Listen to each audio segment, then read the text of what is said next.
No argument here. It's Sanctuary of Reality, my comic review series. Let's commence with Church and State, Chapter 45, in Cerebus, issue 96. An anchor that's going places.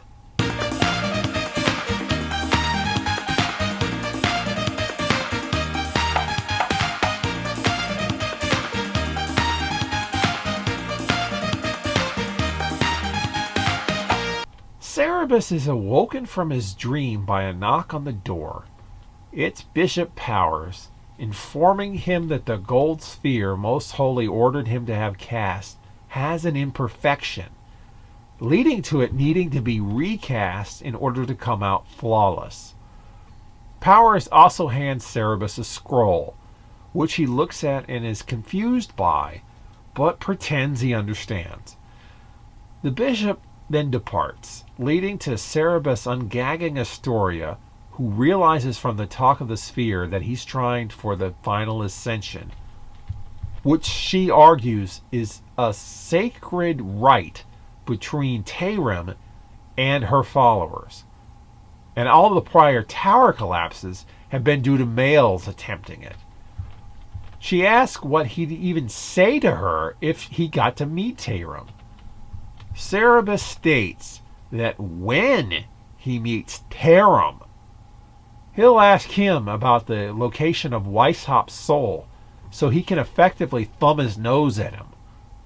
That's pretty much all I can think of at this moment, and Astoria figures that's typical. He's just going to get all of his followers killed when he attempts the ascension and fails. Astoria asks what was on the scroll, which is apparently in a different language.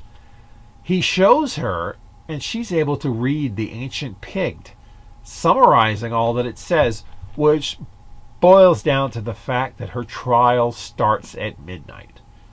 She soon asks him a philosophical question about Tarim. Who will win the theological argument between Tarimite Cerebus and Tarimite Astoria? This is a pretty simple issue.